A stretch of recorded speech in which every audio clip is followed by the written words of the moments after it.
So maybe just some thoughts here as we get started working with the spreadsheet.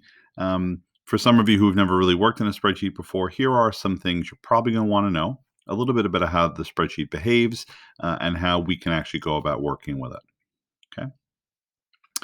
So as you go to start to enter information into your spreadsheet, some things to maybe think about. I'm just going to put my name in this first cell here in cell A1. I'm going to put my name in there. Okay.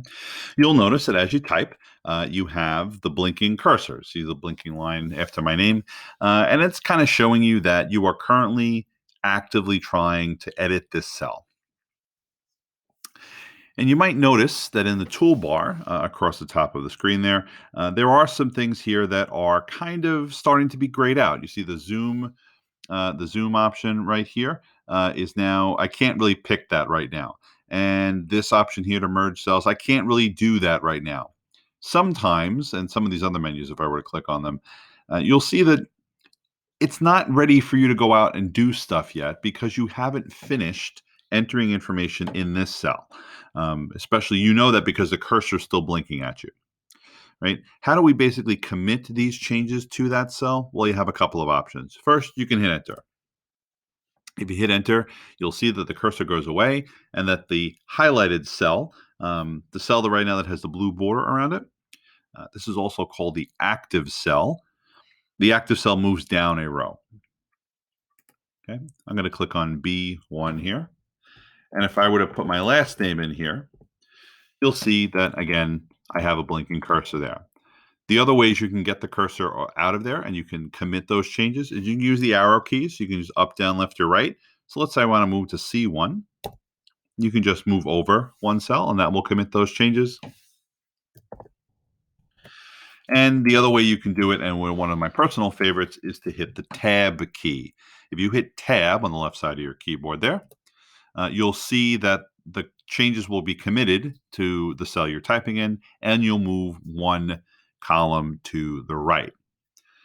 I'll be honest, when I do this, when I enter data, I like to work across my spreadsheet. So as I'm entering information, as I'm done, hit Tab, go to the next cell, enter some more information, hit Tab, enter some more information. I like to do across the cell if I can. I like that if I go across my spreadsheet. And the Tab key is a great way to do that.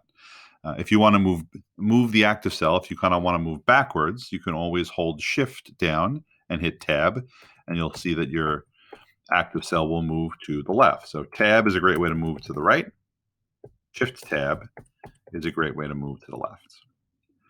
Okay. But you also have the option to always use the arrow keys. The arrow keys in your keyboard are a great way to move around the cell, move around the spreadsheet. Let's say, for the sake of argument, that you made a mistake in cell A2, and I would like to change what's there. If you just click on the cell you want to edit, one of the things you'll notice is that if you start typing, if I start typing again,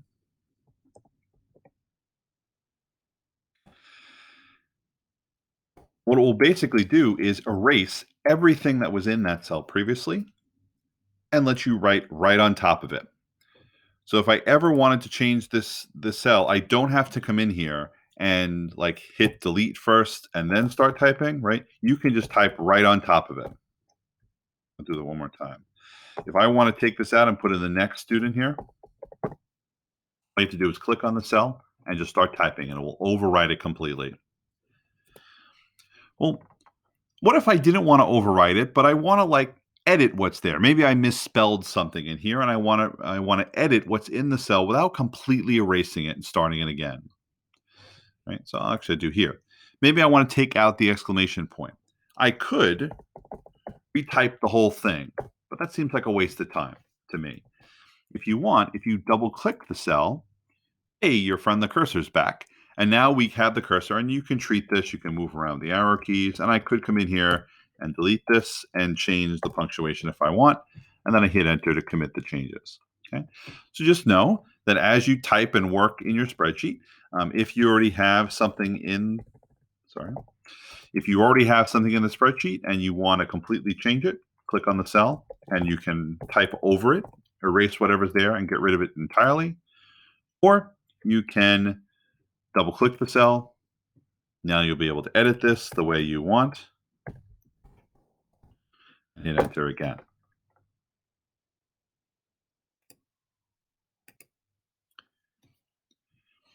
I would like you to make sure that you watch the other two videos that I've posted on Classroom for you. They lay out some of the other basic things you're going to want to know about working with the spreadsheet.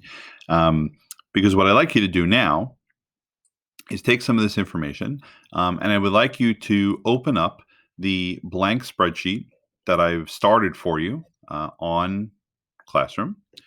And I'd like you to do a little work on a spreadsheet that will we'll keep working with in this first part of our unit on spreadsheets.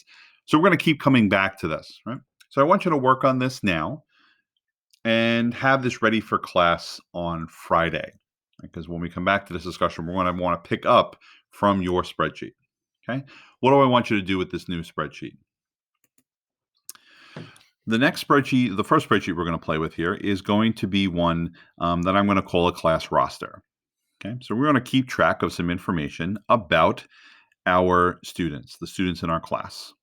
Here's the information I would like to keep track of. I want to know their name, their address, their date of birth, their cell phone number, their email address, their grade level, what is their student ID number, what is their Instagram username, and their favorite ice cream flavor. Okay. So what I'd like you to do is in that blank spreadsheet that I started for you on Classroom is I would like you to figure out how would you organize this information in your spreadsheet. And when you're done, I'd like you to figure out how you want to organize it, and I'd like you to put at least 3 students into your roster.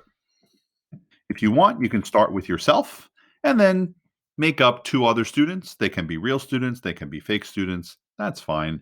As long as when you're done, you have 3 students on your spreadsheet and you have all of this information for that student, for each one of those students in your spreadsheet.